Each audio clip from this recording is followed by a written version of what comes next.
ταχύτητα με κυβισμό άνω των 2.000 κυβικών εκατοστών.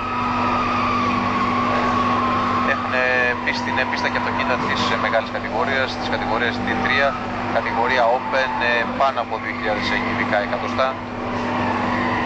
Ο Γιώργος Καπέλης συνεχίζει την προσπάθειά του, ένα πολύ όμορφο τέτακι έκανε πριν από λίγο, συνέχισε σαν να μην συμβαίνει τίποτα.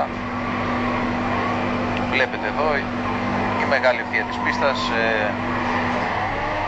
γίνεται ένα πολύ ωραίο εσάκι.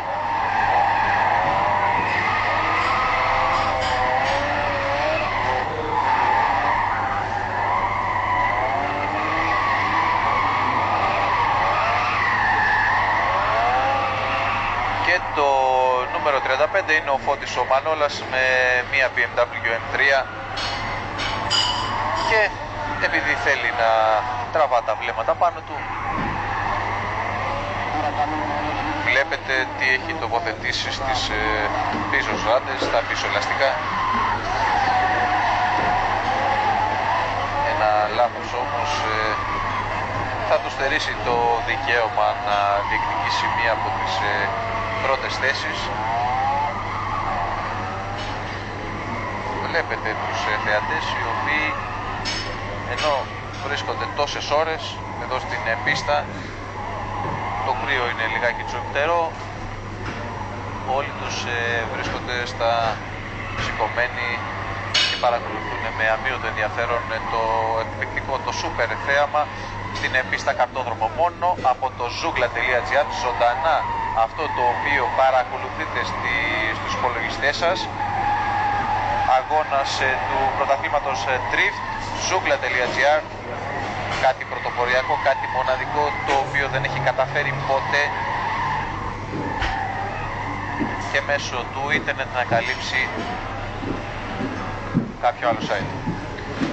Έξοδο εδώ είχε το νούμερο 36, είναι ο Δημήτρης ο Ακρίδας με ένα Mazda RX-7. Όπως σας είπαμε, όταν έχεις μία έξοδο σου μειώνει τη δυνατότητα να διεκδικήσεις μία θέση στο βάθρο.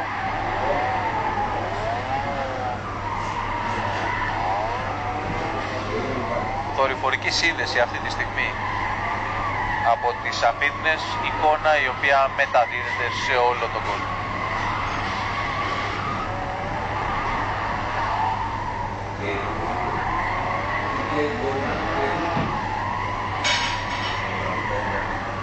Δημήτρης Ακρίδας με το Mazda RX-7 ή RX-7 όπως το προτιμάτε. Μπορείτε να τα ακούσετε και ρόχι 7. Το ζητούμενο είναι ότι το συγκεκριμένο αυτοκίνητο κινείται σε εκρηκτικούς ρυθμούς εδώ στο καρτόδρομο και ο οδηγός του προσπαθεί να εντυπωσιάσει όσο μπορεί περισσότερο την Τριμελής Επιτροπή, η οποία θα αποφασίσει στο τέλος του αγώνα ποιος θα είναι ο μεγάλος νικητής.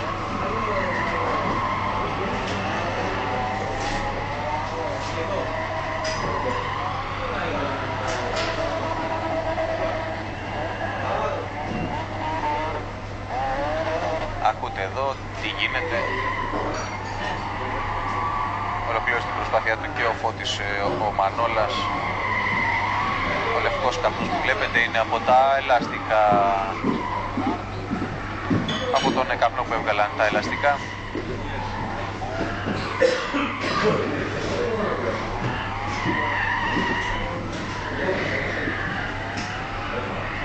Το νούμερο 43 βρίσκεται στην πίστα, είναι ο Αλέξανδρος ο Σωτίδης με μια κόκκινη BMW